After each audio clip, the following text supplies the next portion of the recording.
महाराज जय सिंह का पुत्र युवराज दिव्यांश, उनके मंत्री का बेटा राहुल और सेनापति का बेटा संजय, तीनों में बहुत ही गहरी मित्रता थी।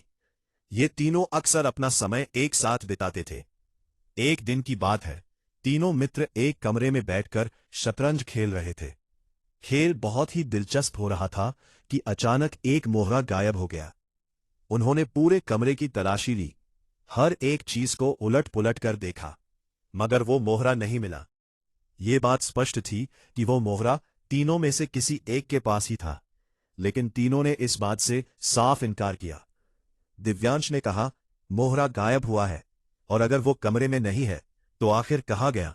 तीनों ने तय किया कि नगर के सेनापति यानी संजय के पिता से इस बात की जांच करवाई जाए।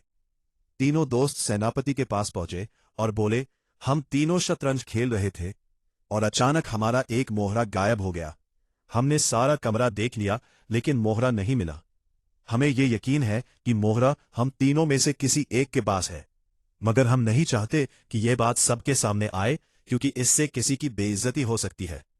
कृपया आप ही हमें बताइए कि यह मोहरा किसके पास है, लेकिन ध्यान रखें कि किसी का नाम न लिया जाए। सेनापति ने पूरी बात सुनने के बाद यह सलाह दी कि जिसके पास भी मोहरा है वो चुपचाप उसे दे दे। लेकिन तीनों ने एक मत से कहा, नहीं, इसका निर्णय तो आपको ही करना होगा।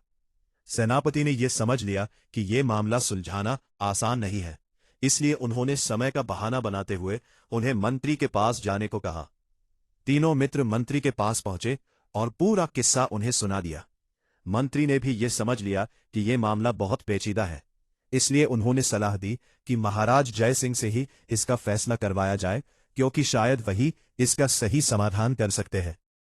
इस तरह तीनों मित्र राजमहल में महाराज के पास पहुंच गए और अपनी पूरी समस्या उन्हें कह सुनाई। बात सुनकर महाराज ने कहा, यह कौन सी बड़ी बात है? तुम में से जिसने भी मोहरा लिया है वो सामने रख दे। लेकिन तीनों के आग्रह पर महाराज ने अपने न्याय अधिकारी को आदेश दिया कि वो इस मामले का फैसला करे। तीनों की बात सुनकर न्याय अधिकारी सोच में पड़ गया। न्याय अधिकारी ने तीनों दोस्तों को अपने घर 4 दिन बाद बुला लिया। न्याय अधिकारी चिंतित मुद्रा में अपने घर के कमरे में बैठा था, तभी उसकी बेटी, जिसका नाम प्रिया था, कमरे में दाखिल हुई। अपने पिता को चिंतित देख प्रिया ने पूछा, पिताजी, किस बात की उलझन में हैं आप? आप बहुत ही परेशान दिखाई दे रहे हैं। न्याय अधिकारी ने सारा माजरा उसे बता दिया। प्रिया ने मुस्कुराते हुए कहा, पिताजी, आप चिंता न करें, मैं उनकी इस समस्या का हल कर दूंगी। न्याय अधिकारी ने कहा, बेटी, तुम नहीं जानती, ये मामला बहुत ही पेचीदा है। कहीं ऐसा न हो कि इनकी वजह से मेरी नौकरी पर आंच आ जाए, क्योंकि महाराज ने विशेष तौर पर इन्हें मेरे पास भेजा है। प्रिया ने दृढ़ता से कहा, पिताजी, आप बिल्कुल भी फिक्र न करें, मैं उनका फैसला भी करूंगी और उन्हें अच्छा सबक भी सिखा दूंगी। न्याय अधिकारी ने चिंतित होकर कहा, बेटी, ऐसा बिल्कुल मत करना। वे तीनों कोई साधारण युवक नहीं है। सारा राज दरबार उनके आगे सिर झुकाता है। बेहतर यही होगा कि तुम इस मामले में दखल न दो। प्रिया ने उत्तर दिया, आप निश्चिंत रहे पिताजी, मैं बहुत सोच समझकर फैसला सुनाऊंगी। इसके बाद एक नौजवान कमरे में आया। असल में वो नौजवान प्रिया थी, जो एक पुरुष का वेश बनाकर वहां पहुंची थी। उसके आते ही तीनों दोस्त उसे टकटकी लगाकर देखने लगे। संजय ने कहा, ये लड़के के रूप में एक बहुत ही खूबसूरत और समझदार लड़की है। राहुल ने भी सहमति में सिर हिलाया। सच में ये लड़की बड़ी ही बुद्धिमान लगती है। उनकी बातें सुनकर प्रिया मुस्कुराई और बोली, आप तीनों ठीक कह रहे हैं, मैं प्रिया हूं। आप ठहरिए, मैं अपने असली रूप में आती हूं। ये कहकर वो दूसरे कमरे में गई और पुरुष का वेश उतारकर अपने असली रूप में उनके सामने आ गई। उसके घने काले लंबे बालों और अद्वितीय सौंदर्य को देखकर वे तीनों दोस्त स्तब्ध रह गए। प्रिया अप्सरा के समान सुंदर दिख रही थी और उसे देखकर तीनों मित्र एक पल के लिए अपनी सुध-बुध खो बैठे। प्रिया ने कहा, आप लोगों ने मुझे पहचान लिया। इससे पता चलता है कि आप तीनों बड़ी ही समझदार हैं। मैं आपकी समस्या का हल करने का प्रयास करूंगी। बताइए ना क्या है? युवराज दिव्यांश ने अपने होश संभालते हुए कहा, सुनिए सुंदरी, हम तीनों दोस्त कमरे में शतरंज खेल रहे थे और हमारा एक मोहरा अचानक गायब हो गया। हमें लगता है कि वो मोहरा हम तीनों में से किसी एक के पास है, लेकिन कोई भी यह स्वीकार करने को तैयार नहीं है। प्रिया ने गंभीरता से जवाब दिया, अगर वो मोहरा आप में से किसी के पास है तो उसे वापस कर देना चाहिए। इसमें रुकावट क्या है? दिव्यांश ने उत्तर दिया, हम में से कोई नहीं बता रहा है, इसी कारण हम आपके पास आए हैं। इसका फैसला करना बहुत जरूरी है। प्रिया मुस्कुराई और बोली, ठीक है, इसका हल मैं कर सकती हूं, लेकिन इससे पहले कि मैं आप लोगों के सवाल का जवाब दूं, मैं आपको एक कहानी सुनाना चाहती हूं। आप लोग उसे ध्यान से सुनिए। यह कहानी बिल्कुल सच्ची है और आज से 50 साल पहले की है। धनपुर नामक राज्य में दो गहरे दोस्त रहते थे। एक था नगर सेठ का बेटा अमित और दूसरा था सरपंच का बेटा निशांत। दोनों में बचपन से ही बहुत प्यार था। वे साथ साथ खेलते, पढ़ते और बड़े हुए।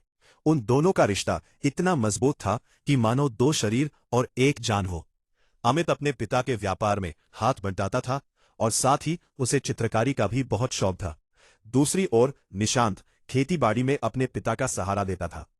इसी दौरान कार्तिक के महीने में गंगा के किनारे एक बहुत बड़ा मेला लगता था, जिसमें दूर दूर के लोग, व्यापारी, साधु, सन्यासी और तमाशा दिखाने वाले शामिल होते थे। लोग गंगा स्नान, साधुओं के दर्शन और विभिन्न खेल तमाशे का आनंद लेने आते थे। मेले में तरह तरह के कलाकार अपनी प्रतिभा का प्रदर्शन करते थे। रात होते ही पूरा क्षेत्र दियों की रोशनी से जगमगाता और तमाशे का माहौल लोगों का मन मोह लेता। अमित और निशांत हर साल इस मेले का बेसब्री से इंतजार करते थे और इस बार भी वे अपने इस उत्सव में शामिल होने के लिए बहुत उत्साहित थे। अमित का पिता भी हर साल इस मेले में अपनी दुकान सजाता था और अपना माल बेचता था। अमित और निशांत भी हर साल इस मेले का भरपूर आनंद उठाते। इस साल अमित के पिता बीमार पड़ गए और उन्होंने अपने बेटे को दुकान संभालने का आदेश दिया।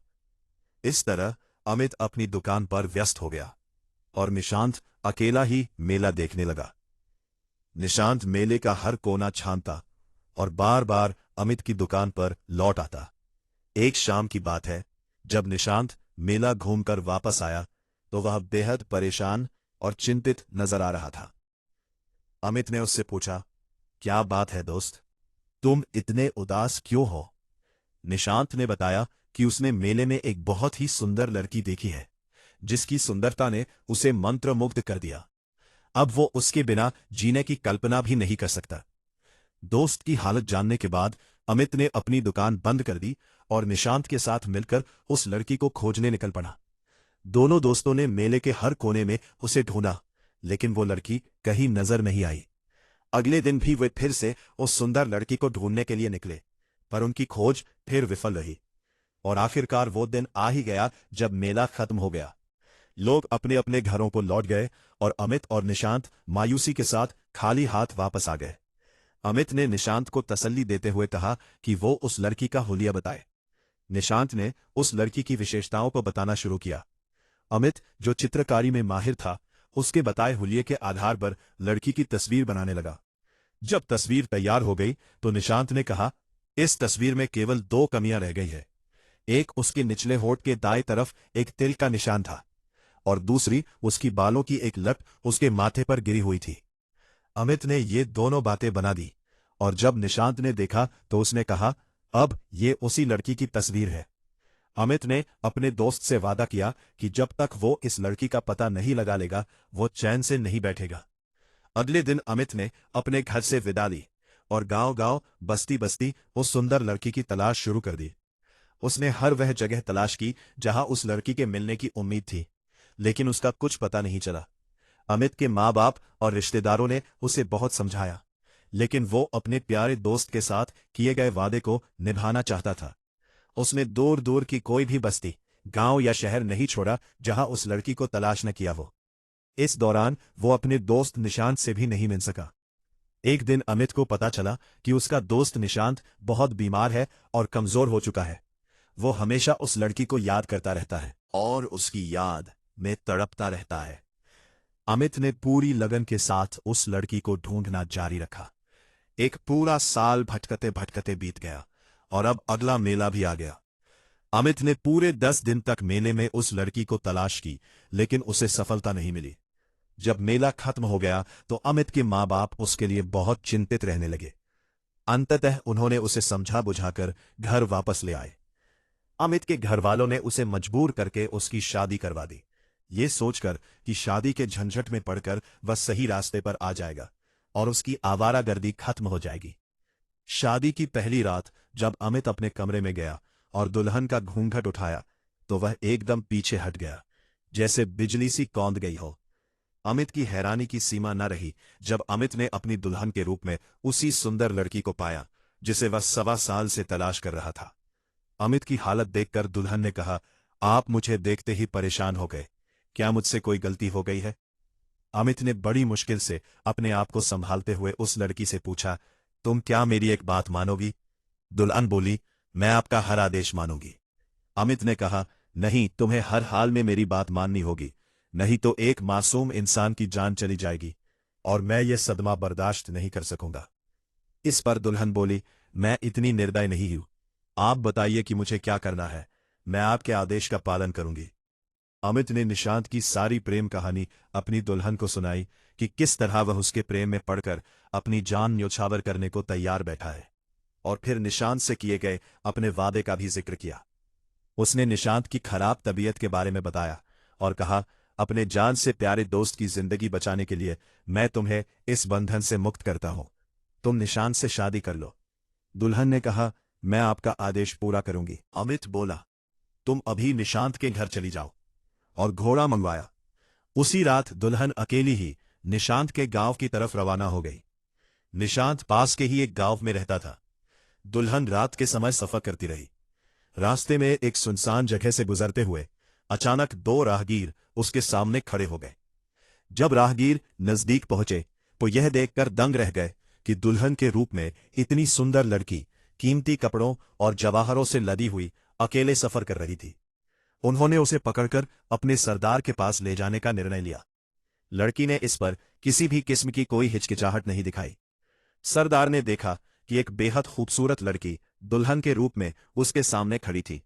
वो बोला, अरे सुंदरी, तुम्हारे कपड़ों से मालूम होता है कि तुम्हारी नई नई शादी हुई है। ऐसी हालत में अकेले सफर करना मेरे ख्याल से ठीक नहीं है। आखिर ऐसी कौन सी मजबूरी थी जिसके कारण तुम्हारे घरवालों ने तुम्हें ऐसा करने की इजाजत दे दी? लड़की ने कहा, मैं एक बहुत ही जरूरी काम से जा रही हूं जिसे मैं अभी नहीं बता सकती। अगर आप आज्ञा दे तो मैं वो जरूरी काम पूरा करके आपके पास वापस आ जाऊंगी। सरदार ने कहा, घर में आया हुआ शिकार यूं ही हाथ से जाने दूं? लड़की ने कहा, आप बेशक ठीक कहते हैं, मगर मैं वचन देती हूं कि कल शाम से पहले मैं इससे भी ज्यादा कीमती जेवर, नकदी और कपड़े लेकर आपके सामने हाजिर हो जाऊंगी। लेकिन इस वक्त अगर मैं न गई तो हो सकता है कि किसी की जिंदगी चली जाए। मैं डर के मारे यह बात नहीं कहती। अगर मुझे डर या खौफ होता तो मैं अकेले सफर न करती। लुटेरों का सरदार लड़की की दिलेरी से बहुत प्रभावित हुआ और कहने लगा, चलो तुम्हारी यह बात भी मानकर देख लेता हूं। अपने आदमियों से कहता हूं कि तुम्हें तुम्हारी मंजिल तक छोड़ाएं। दुल्हन ने कहा, नहीं, ऐसा नहीं होगा, मैं अकेली ही सफर करूंगी और आपसे किया हुआ वादा पूरा करूंगी। दुल्हन वहां से चलकर सीधा निशांत के घर पहुंची और निशांत से मिलने के लिए उसके कमरे में गई। जब निशांत ने उस खूबसूरत लड़की को देखा तो वह बस अपनी प्रेमिका को निहारता रहा। लड़की ने खामोशी तोड़ी और कहने लगी, आपने मुझे पाना चाहा और मैं आपकी दासी बनने के लिए आपके पास आ गई। निशांत ने जब उसके मुंह से यह बात सुनी तो कहने लगा, ए परियों की राजकुमारी, तुम कौन हो और तुम्हारे कपड़े बता रहे हैं कि तुम नई नवेली दुल्हन हो? मुझे बताओ, यह किस्सा क्या है? दुल्हन ने कहा, मैं तो सारी दुनिया को छोड़कर आपके कदमों में आई हूं और अब सारा जीवन आपकी ही बनकर रहूंगी। यही मेरा आखिरी फैसला है। निशांत ने कहा, बेशक मैं तुम्हारे प्यार में पड़कर जिंदगी और मौत की बाजी लगा चुका हूं, मगर मैं ये जरूर जानना चाहता हूं कि तुम कौन हो और तुम्हें किसने मेरे पास भेजा है। नजदीक पड़ा हुआ एक खंजर निशांत ने उठा लिया और कहने लगा, अगर तुमने मेरे सवालों का सही जवाब नहीं दिया तो मैं इस खंजर से अपनी जान ले लूंगा। ये देखकर लड़की ने असली बात निशांत को बता दी। ये सुनते ही निशांत ने कहा, तुम मेरी जान से प्यारे दोस्त की पत्नी हो और आज से तुम मेरी बहन हो। भाई के दरवाजे तुम्हारे लिए हमेशा खुले हैं। निशांत ने उसे अपनी बहन मान लिया और बड़े अच्छे तरीके से उसकी खातिरदारी की। अगले दिन सुबह दुल्हन ने निशांत से वापस जाने की आज्ञा मांगी। निशांत ने कहा, भाई बहनों को बड़ी ही शान से विदा करते हैं। उसने बेशकीमती गहने और धन देकर अपनी बहन को विदा किया। साथ ही अपने नौकरों से कहा कि लड़की को उसके घर छोड़ आए। लड़की ने अकेले ही जाने की जिद की तो निशांत कहने लगा, इतने कीमती जेवर और धन के साथ तुम्हारा अकेले सफर करना ठीक नहीं है। मगर लड़की अपनी बात पर अड़ी रही और किसी के साथ जाने को तैयार नहीं हुई। आखिर निशांत को हार माननी पड़ी और उसने मुस्कुराते हुए अपनी प्यारी बहन को विदा किया। निशांत के घर से चलकर दुल्हन लुटेरों के ठिकाने पर पहुंची और सरदार के सामने पेश हुई। उसने सारे कीमती जेवर और कपड़े लुटेरों के सरदार के सामने ढेर कर दिए और कहा, मैं अपने वादे को पूरा करने के लिए आ गई हूं। अब आपकी जो मर्जी हो वो कीजिए। हाँ, और सोच रहा था, ये कैसी लड़की है, इतनी बहादुर, इतनी दिलेर और इतनी सच्ची। सरदार कभी लड़की को देखता, कभी सामने पड़े हुए बेशकीमती सामान को। वह इस बारे में जितना सोचता उतना ही उलझता जा रहा था। आखिर उससे रहा न गया और लड़की से पूछने लगा, तुम कौन हो और ये सब क्या माजरा है? दुल्हन ने कहा, आप तो लुटेरे हैं, आपको इन सब बातों से क्या मतलब है कि मैं कौन हूं? आप अपनी दौलत लीजिए। सरदार ने तुनक कर कहा, देखो लड़की, मैंने आज तक जिंदगी में कभी हार नहीं मानी। तुमने मेरी आत्मा को झकझोर दिया है। मैं तुम्हारी कहानी जरूर सुनूंगा। इसके बाद लड़की ने अपनी पूरी कहानी सरदार को सुना दी। सरदार बड़ी ही दिलचस्पी से उसकी कहानी सुनता रहा। जब लड़की ने अपनी बात खत्म कर दी तो सरदार कहने लगा, मैं तुम जैसी बहादुर लड़की को अपनी बेटी बनाना चाहता हूं और मुझे गर्व होगा कि तुम मेरी बेटी बनोगी। इसके बाद दुल्हन ने सरदार से घर जाने की बात कही। लुटेरों का सरदार कहने लगा, बाप बेटियों को ऐसे विदा नहीं करते। दुल्हन ने कहा, अगली सुबह मेरे मायके वाले मुझे लेने आने वाले हैं। तब सरदार ने उसे घर जाने की इजाजत दे दी और बेशुमार दौलत और हीरे जवाहरात देकर अपनी बेटी को विदा किया। साथ ही वो अपने आदमियों से कहने लगा कि मेरी बेटी को उसके घर छोड़ आए। परंतु लड़की ने कहा, मैं अकेली ही आई थी और अकेली ही चली जाऊंगी। सरदार ने बेटी के सर पर हाथ फेरते हुए उसे विदा किया। वहां से चलकर दुल्हन अपने पति के पास पहुंची। अमित उसे देखकर भौचक्का रह गया। लड़की ने अपने पति को अपने अनोखे सफर की सारी कहानी सुनाई तो उसका पति ईश्वर का धन्यवाद करते हुए प्रार्थना करने लगा। प्रिया ने यह कहानी खत्म करते हुए तीनों दोस्तों दिव्यांश, संजय और राहुल से बारी बारी पूछा, आप बताएं कि सबसे बड़ा बलिदान किसका है? सबसे पहले दिव्यांश ने जवाब दिया, असली बलिदान अमित ने किया है, जिसने दोस्त से किया हुआ वादा पूरा करने के लिए अपनी पत्नी को दोस्त के पास भेज दिया। संजय ने कहा, असली बलिदान निशांत ने दिया है, जिसने उस लड़की को इतना प्रेम किया और जब उसे पता चला कि वह उसके दोस्त की पत्नी है तो लड़की को अपनी बहन बना लिया। राहुल बोला, नहीं, वह दोनों तो आपस में गहरे दोस्त थे, तो उन्होंने अगर एक दूसरे के लिए बलिदान दिया तो किसी पर कोई एहसान नहीं किया। ये उनका कर्तव्य था। असली बलिदान तो लुटेरों के सरदार ने दिया जो बुरे काम करने वाला था, मगर जब असलियत का पता चला तो उसने उस लड़की को अपनी बेटी बना लिया। ये एक बहुत ही बड़ा बलिदान है। प्रिया ने तीनों के जवाब सुने तो कहने लगी, मोहरा राहुल के पास है और वह मोहरा सबके सामने रख दे। इस पर राहुल ने मोहरा निकालकर सबके सामने मेज पर रख दिया। वे तीनों बहुत ही हैरान हुए और उन्होंने प्रिया से पूछा किस तरह से उसने इतनी आसानी के साथ उनका फैसला कर दिया। प्रिया ने जवाब दिया, ये तो बड़ी ही सीधी सी बात है। एक आदमी में जो आदतें खुद होती है उसी तरह की आदत वाले इंसान को वह पसंद करता है। राहुल ने उन चोर और लुटेरों के सरदार की तारीफ की तो मैं फौरन इसके मन के विचारों को समझ गई। एक चोर ही दूसरे चोर से हमदर्दी रख सकता है और यही असली अपराधी है। तीनों दोस्त उस अक्लमंद लड़की के फैसले से बहुत ही खुश हुए। वे तीनों लड़की की तारीफ करते हुए और धन्यवाद देकर वहां से लौट गए। मेरे प्यारे दोस्तों, अगर आपको ये कहानी पसंद आई है तो कृपया हमारे चैनल दर्पण को सब्सक्राइब कर लें और इस कहानी को लाइक और शेयर करें। आप अपनी राय कमेंट बॉक्स में दे सकते हैं, जो हमारी प्रस्तुति को बेहतर करने में सहायक होगा। राधे राधे।